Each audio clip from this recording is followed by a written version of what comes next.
What's going on, V fam? Your boy Juan Valdez back with a brand new video. I hope you guys are all having an incredible day so far. I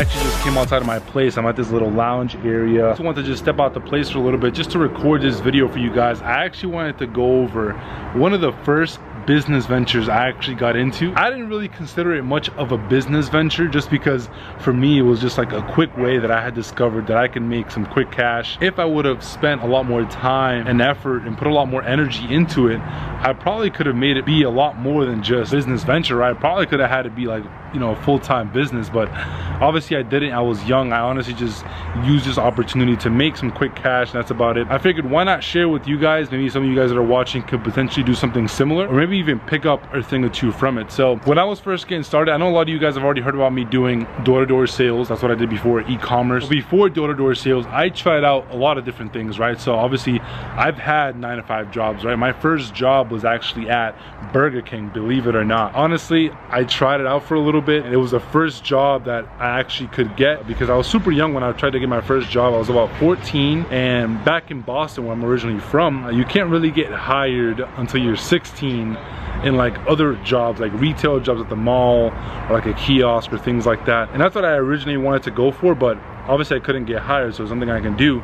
So instead, I applied at Burger King and I got hired there. And honestly, I didn't even last too much. I couldn't do it. I think I lasted like 3 weeks and then I quit. Again, it was a learning experience. After doing that, I had a few other jobs, right? So I also worked at Staples, and then I also became a lifeguard, and I kind of did both of those for a while. While I was actually working at Staples, I actually had this mobile consultant position, right? Where my job was to actually get people to come into Staples and actually sell them a phone, right? So if you think about that, exactly what I just said, get people to come into Staples to buy a phone. Nobody goes into Staples to buy a phone. Let me just make that clear, right? Everybody that goes into Staples knows that they're going there to get office supplies, some kind of equipment, but not a phone. That's not what people go to Staples for. So I was already down one, and I learned a ton from doing that. Again, it wasn't anything crazy. I think I was getting paid maybe like $9 or $10 an hour. But from there, I started looking for other opportunities that I could do, right? Because honestly, I wasn't making that much money, and I didn't really like what I was doing. I literally had to be one of those annoying salespeople, which I didn't even know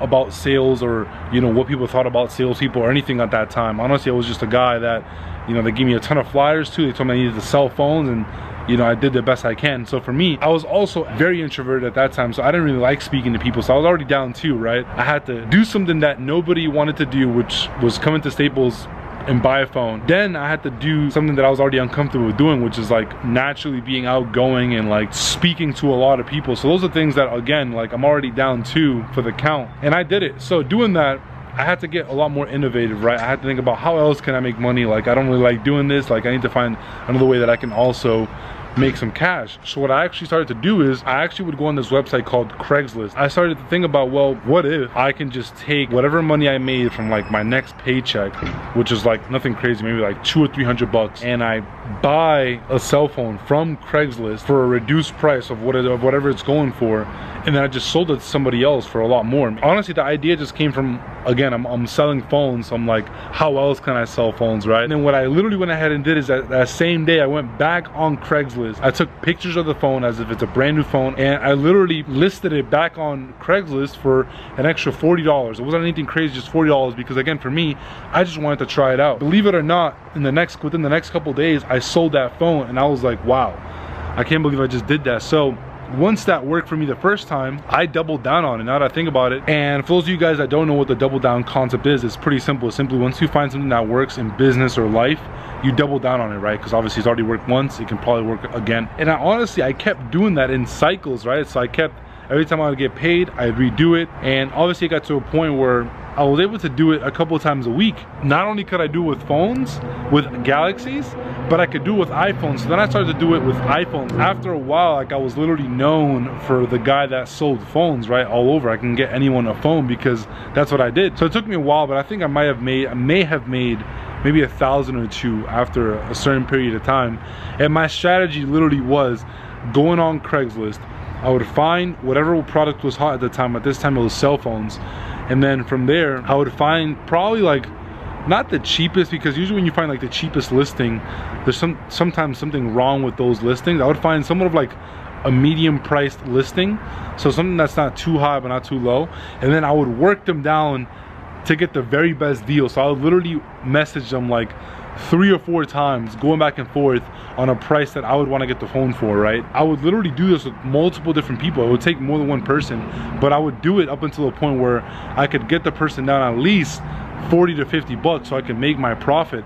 And then what I started to do after that is I would price the phone a lot higher. So I would price it double of what I brought the person down from. So if I brought them down, the first person down $40, I priced the phone at $80. My thought process was, now when I list it and somebody else wants to do the same to me, they can work me down and I'm still gonna make profit, right? So even if they offer me $20 or $30 less, I'm still making profit. If I actually would have spent a lot more time on this specific business venture, I probably could have made it into something else, right? If I would have gotten a lot more help. Because the problem with this business model or business venture that I was in is that it wasn't as scalable, because you had to go and meet the person yourself to get the phone, right? So obviously like that takes up a good amount of time, because you have to drive to the place to meet, inspect the product, and then drive back, then list the product. And obviously it wasn't too bad, but if I would have known about, you know, how to scale businesses and what the possibilities were, I probably would have kept doing it because it was a good opportunity. So I think for a lot of people that are just getting started, like doing something like this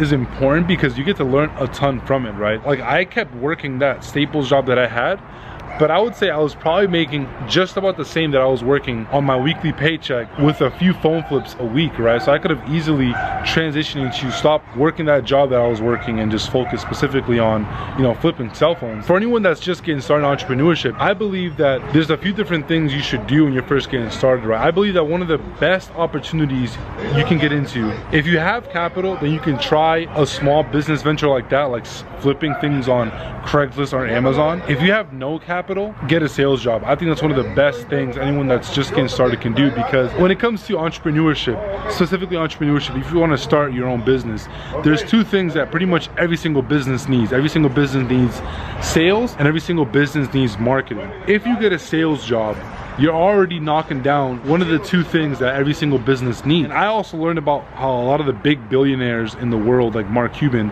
like they went and did door-to-door sales, like selling trash bags. So I figured, you know, if they did door-to-door sales, then I can do door-to-door sales too. If you're just getting started, if you have capital, again, I would definitely consider trying out a different business venture, maybe like flipping cell phones, or if not, you know, trying out something like e-commerce, drop shipping, affiliate marketing, social media agency, Amazon FBA, any of those I would recommend for you to try out. If you have no capital, sales for sure. If you learn sales, one, it's going to be a good learning experience because you're going to learn a ton. I've learned a lot of life lessons that I probably wouldn't have been able to learn anywhere else. I learned how to communicate with people, how to get my message across, which is something that's super important for everybody to know how to do. And I got to learn a good amount about psychology. Now, learning psychology is huge because the psychology that you learn in sales, you can then use it for marketing. Again, you can try out a business venture. Again, it all depends on whether you have capital or whether you don't. That's right. When it comes to marketing, setting up product descriptions, things like that, I literally use the exact same psychology tactics that I use when I did sales. I am about to get back inside, get some work done, but check out the place right here. This is where I live at. You know, it's a pretty decent spot. It has palm trees all over.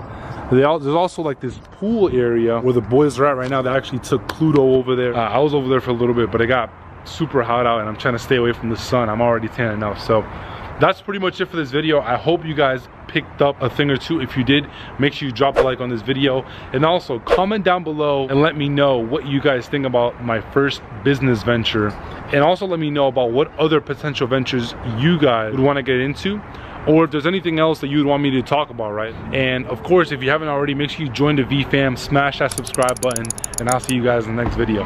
Peace.